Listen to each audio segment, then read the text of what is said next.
Way. Hello, hello, hello. So, Married to Medicine, this is going to be season 11, episode 11, Trouble on the Sandbar. All right. So, pretty much, this whole first half of this episode is just a recap of what happened last night. Okay? Because Quad got a little tip. We was asking all these relationship questions going along with this game. And things just kind of took a little left turn once Gregory got up in his feels, and Quad as well. They both was in their feels and started to, I don't want to use the word attack each other, but was going at each other, right? So we got Quad and King like, dang, what happened? I think on their end, they thinking maybe, that sex talk was just a little bit too much for them to handle, talking about doing it 15 times a day and stuff like that. Like, and seeing me with another man, maybe Greg just can't handle the pressure, like, but they was the ones who came into the group. Like, remember, this is my friends group. This is my group of friends. And this, they can't, this is what they did to me. They bought that girl in here, and so I got my man and he can't take it, so to speak.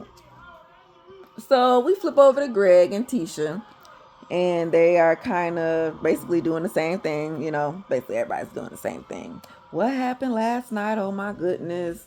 Obviously he was mad because for him, what pissed him off was the way that Quad speaks about their marriage. You know what I'm saying? Which, because it make him look bad, whatever you did, what you did or didn't do, Greg. That's all on you, and it's how she took it and what she experienced, right? So how she expresses it, okay, is her prerogative. But if it's uncomfortable for you, I guess that's something that he has to work on within, right? But according to him, like, oh, well, I know her. She drunk. I don't know how she gets. And, I'm going to try to be the bigger person. And I'm going to try to move on. And we're going to see. So, of course, Quad and King, not that they were thinking the same thing, but they was kind of going deeper into the conversation just to say, like, how they noticed the way that Greg was talking to T, saying that, oh, he was yelling at her and screaming at her, things like that, trying to get her to be quiet. Up for interpretation on everybody's parts, because I didn't really see it as him yelling at her like that. It was, girl, shut the heck up, and she wasn't trying to shut the up. So he had to get a little louder with for her to hear, for her to catch it. I don't know. Listen. Everybody's relationships is different. That's all I'm saying. And I'm sure when King want to get with you, he gonna put a little bass, that deep voice on, and tell your ass to shut up. Everybody does it. Whatever. Okay. It just so happened to be in front of everybody, right? So, of course, Greg apologizes to his wife for his actions because he didn't mean to do all that. So Mimi, Steve, Eugene, and Toya, they go take a little walk off by themselves, go get something to eat or whatever, exploring the island and things of that nature. Getting to know each other because, Mimi and Steve is new here. We don't really know much about them. We know that Mimi is the psychiatrist doctor. Steve is an ex-retired former NFL football player. So yeah, getting to know them. Do we like them? Do we not like them yet? Sure, I like them so far because they ain't did nothing too bad. I would say that Mimi is a bit, what's the word? Green. Because they brand new. They don't understand the dynamics of what's in the groups and the beefs of what's going on. But they do kind of tell Toya that, hey, because everybody's talking about last night. What happened last night? How y'all feel? And Eugene, Mimi, and Steve will agree that Toya, maybe you shouldn't have said nothing just because you felt uncomfortable. That was on you. You know what I'm saying? Maybe all of us was feeling the same way, but did any of us say anything? Nah, we just kept our mouths shut. And we was trying to either just sit and watch and let it ride, or think of a way to let this go. The way that you just said it out loud, and the way it had, you was going away about it, and your uncomfortableness might have, just start flame the flames a little bit to escalate it. Like you didn't try to de-escalate it is what we're trying to say. So of course Toya like, okay, it wasn't my fault. I don't know. I was just saying. And Toya, you always just saying. So I don't know. That's the other thing that you do here that would annoy me personally, is the way you point out certain stuff that is what I say, irrelevant to the situation. Like why you have to point out King's abs and muscles. Why you have to point out Shireen's boobs and possibly ass, because I don't know if y'all, if she got a big ass or whatever. But either way, why you point out those type things instead of so either way, Toya, wasn't your fault, was it not? I mean, it wasn't her fault. It was their fault for, what they doing, but she didn't have to say nothing. Yeah, Simone, Jackie Heavenly doing the same thing about last night. Girl. Heavenly, she think the shit was funny, but she thinks pretty much everything is funny. She ain't taking nothing serious because it ain't got nothing to do with her and her husband. So, hey, I'll just sit back and laugh and instigate a little bit if I want to, because of course you're gonna try it. Of course, Simone and Jackie like, ain't nothing funny about this. Like, these is people lives, these is people feelings. People are getting hurt in the process. And it's uncomfortable for us on the outside just sitting back watching, right? So Heavenly lets Simone and Jackie know that, hey, Apollo's coming, which I thought she told everybody already ahead of time, but maybe not. But she tells them, and of course, we do know that Phaedra knows. Simone and Jackie is kind of like, I mean, after last night, what happened with Quad and Greg, I don't think it's a good idea to have Apollo and Phaedra together. Maybe Heavenly didn't think this all the way through. We know what she was thinking of her ideas. Well, maybe this will be a good example for people to see how to work and be co-parents and exist and stuff like that. But not thinking long-term effects to where, okay, what if that scenario A doesn't happen? There is a B, C, and D. Okay, so they are going to go on a sandbar today, right? So in order to get to a sandbar, everybody know you need to take a boat there, because it's a sandbar is a little island that's out in the water somewhere, right?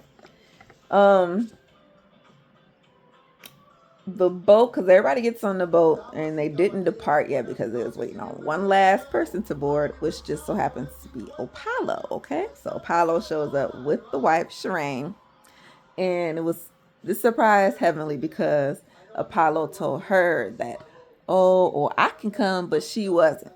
Okay, so that's what Heavenly was thinking. See, your plan A wasn't gonna go right because you was thinking, oh well, Apollo was gonna show up and just, which, like, we know what you was trying to set up, right? And it didn't necessarily go this route, right? Because the wife shows up. Ooh, excuse me. Here Phaedra does express that it's a bit weird, because they're gonna be like on a boat. You're literally enclosed together, getting off. None of that, right? Unless you want to swim and things like that, but sure. But we didn't know, and I never noticed that Shireen, see, back then people look a little different. Your first nose when you got on the TV, Nene, look, Sheree. Anyway, like I don't even know if Sheree had a nose. I'm just ignore that. I'm just saying, first season face is not current season face for anybody. Okay. I would have never noticed that was Shireen back then on maybe season 5 or season 6, because that's when season 5, 6, 7, maybe season 7 or so. when Phaedra was pregnant is when Apollo, I guess, was cheating on her, supposedly, allegedly, with this said Shireen, the new wife. So, in Phaedra's mind, that's the mistress, and I don't with her, right? So, yeah. And they do show the flashbacks, so I was a bit surprised there. Like, okay, Shireen, that was you. So on the boat, everybody is a bit surprised that, hey, Shek actually knows Apollo. So, okay, interesting. Okay, because everybody's everybody's wheels are spinning in their brains about what is going to happen here. Because first it was between what was going to happen between Quad and Greg, Sweet Tea, and King. Like, I think that was everybody's main focus.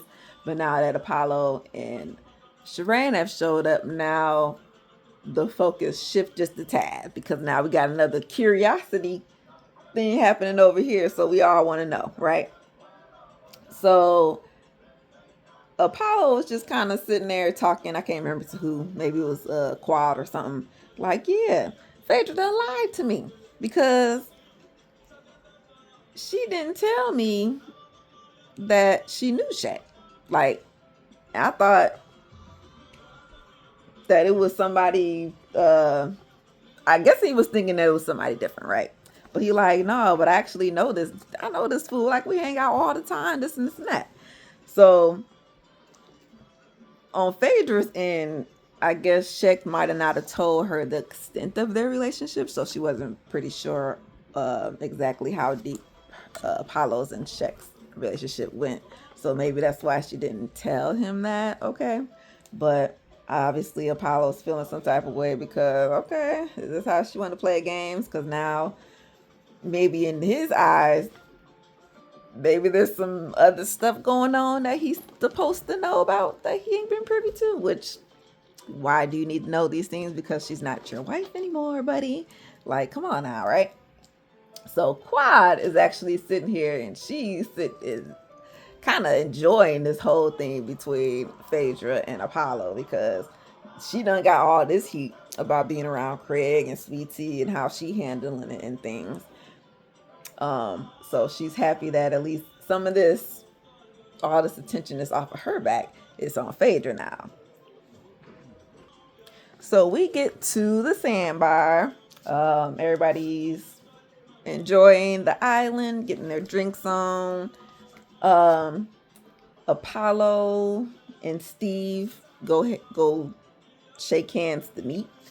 And Steve's like, oh, so how do you know everybody? How you know the group and stuff like that? And Apollo's like, oh, well, I know everybody. I know Damon here and Heavenly, and they the ones inviting me. I know, over there, yeah, Curtis and them, yeah, I know them. I've been around the group. But he never says that, oh, well, I used to be married to a girl back there. Okay. So, okay. Well, I can't remember who pointed it out. Was it Cecil? Was it Eugene? Somebody like, okay, well, what was the point of him not saying, like, okay, I know these people because of that girl right there is my baby mama. That's my ex-wife, whatever. Somewhere in here, it became like a pissing contest just a tad, to where the old versus the young. Can you do this? Can you do that? Because Steve's an athlete, right? So somewhere Greg ended up doing 25 push-ups. Let's just say that. And while he was counting them out, he was, instead of just counting 1, 2, 3, 4, he was saying Letitia. So I'm like, okay, that was kind of funny, a little awkward, whatever. I think he was just mostly trying to show that he wasn't as young and old as everybody think, because Quad got her new young thing, tenderoni. Understandable, Greg, man thing. Eugene decides, hey, I'm gonna welcome King into the group here. Toast to you. We're a group, this and that.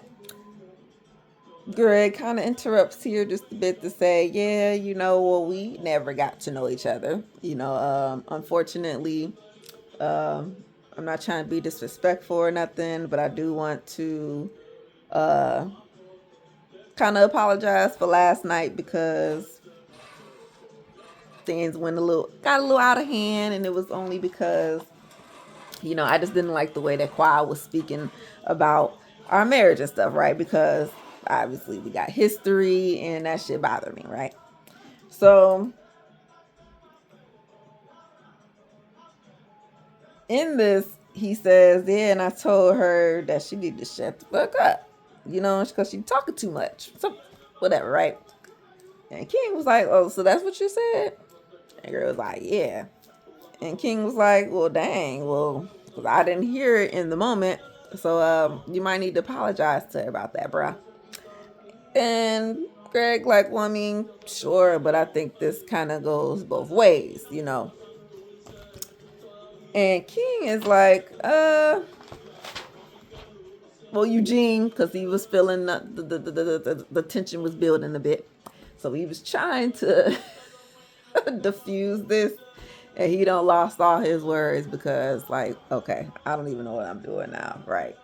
You was, see, you and Toya, no wonder y'all be married, y'all, because y'all act just alike, I swear. Cecil kind of helps him out just a little bit, because, I mean, obviously Quad's not here to help with this situation because it involves her. And either way, King was just trying to say that, okay, well, listen, we can keep the peace and everything, but I'm gonna need you to apologize first. So Greg did try to stand up and say, like, okay, well, you want to stand up for your wife. I mean, look, not for your wife, but your girl, because they ain't married yet. Then I hope you can do that and keep her happy and all this stuff. So fine. They walk away. Okay. They walk away at this moment. So we flip over to the water because most of the girls are kind of sunbathing in the water while most of the guys are off to the side. But not Apollo. Shek and Phaedra was kind of over with the girls playing around and this and that. And Shireen was just trying to say, like, oh yeah, Shek is for everybody. Just kind of spilling all her tea about how they know each other, things of that nature. Around town, this and that. And here they just get to asking Shek all these questions. Whenever the girls bring a new guy around, just kind of what they did with King a little bit. If they had more time with King, they would have did this. But how you know Shireen? How you know Apollo? What y'all this and that? Where this and just all these questions just bombarding them.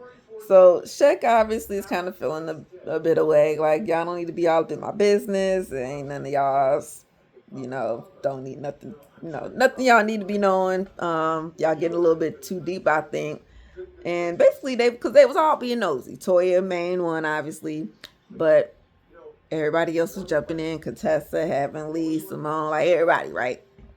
So Phaedra in her confessional, this is what she was trying to say when them bitches comments came up a long time ago, with the fundraiser. She brings it up again here because to say that I thought these girls was supposed to be my friend. Okay, I thought this was a supportive group of girls who, when you going through some things, they're supposed to help you navigate, maneuver, keep it together, let it go, things of that nature, right? But these bitches is not them bitches. They over here berating me about my relationship, and I don't like that. Okay, because we do know Phaedra don't want to talk about everything, right? And this is the thing, Heavenly, because you will be the main culprit with this, will be you want to be in everybody, like literally, you like the main one in everybody business and know everything, got the tea and all this stuff. At least you think so. But nobody, but you can't jump in this. You know what I'm saying? And I think that's the problem where the fans and things have with Heavenly will be this example right here, because as we know, Phaedra is a bit secretive and all that stuff. Don't want to be, a bit private. Don't want to be everybody up in her joint. But And y'all, and in this instant, you're forcing it, for her to do these things. So I wonder if we flip this around to, let's say, next season, and the ladies force things upon Heavenly, um, like they did with Phaedra and Quad, because we forced Sweet Tea on Quad as well. You know. Sorry, I just went on that little rant. Sorry. So Apollo walks over and he was trying to pull Shaq to the side a little bit just to tell him, like, oh yeah, you ain't even tell me the details about you and Phaedra's relationship. I was thinking that y'all just went on a little date, it was this and that, but you ain't tell me that y'all was like going on more dates and, hanging out like this, like that. And Shaq was more of, well, I didn't know I needed to tell you all the details, like, dang, I ain't need.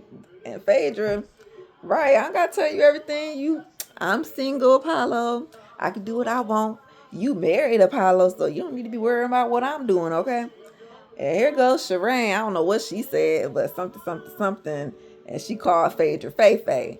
And Phaedra was looking back at her like, girl, my name is Phaedra, bitch. Don't be calling me that, this and this and that. Because, you the mistress. I ain't got nothing for you.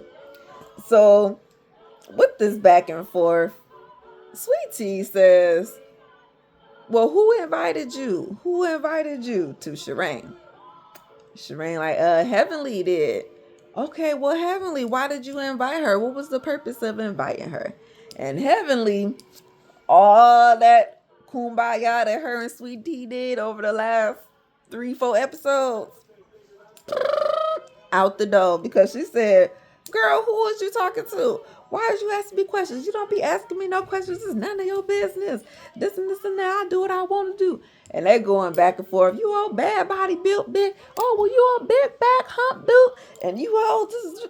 So they have to literally pull them apart. Heavenly go here. Greg, come get your wife. Greg, come get your wife. Why is it Greg, come get your wife, and not Dr. Damon, come get your wife? Do you see here, Dr. Heavenly? Why are we making everybody do all these things? Get your wife, Greg. Well, you was the one that popped off on her. Come get your wife, Damon.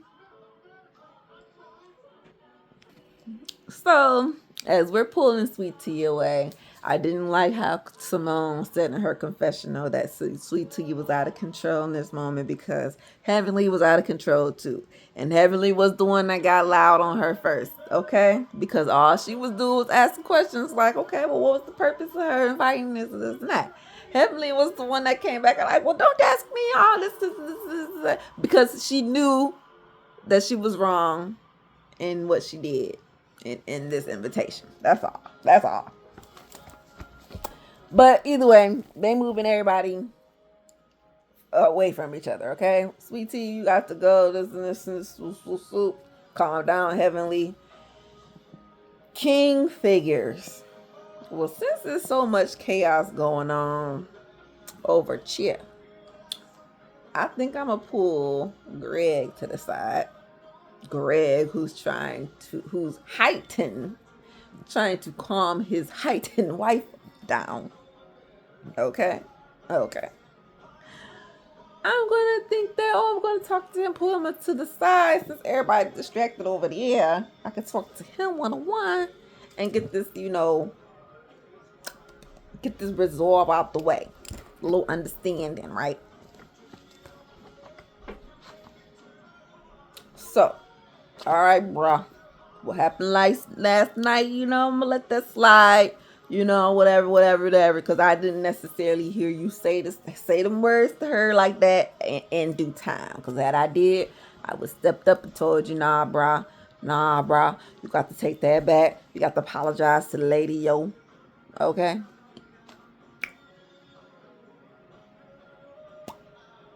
Greg. Okay, fine, take your apology, whatever, we can move on. But she gotta, keep her name out of my mouth.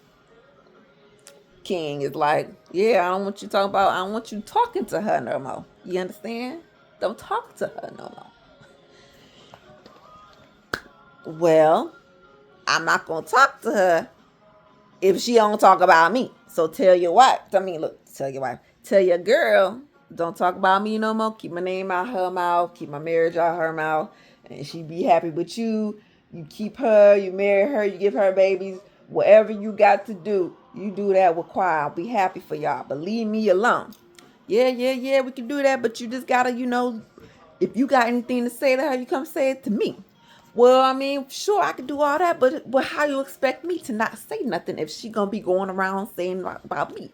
That's not how this gonna go. Like, you know what I'm saying? This is how you gonna? I'm just supposed to sit back and just let her just say, oh, this is about me, and me just be quiet and let her do it.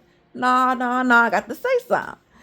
Well, you're gonna have to say it to me, and we're gonna work it out. Well, all right then. This how you gonna be. This how we gonna. You okay? And the credits are starting to roll here because this.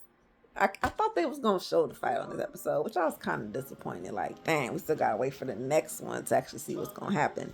Even though the blogs already leaked that there's a restraining order and all sorts of things that don't happen, so that King can't even come back to the show. So he probably won't be back here next season or on the rest of the episodes or or the reunion. I don't know. Either way, this is Married to Medicine. It ends here with the fight between King and Greg. Starts. We'll finish it as we get to the next episode, and of course they're gonna rewind it so we can get back to the start of it because you need to apologize to her, bruh, and we can move on. But if you don't want to apologize, then we're gonna have to settle this here like men. So we'll see how it goes. Married to Medicine, season 11, episode 11. Bye.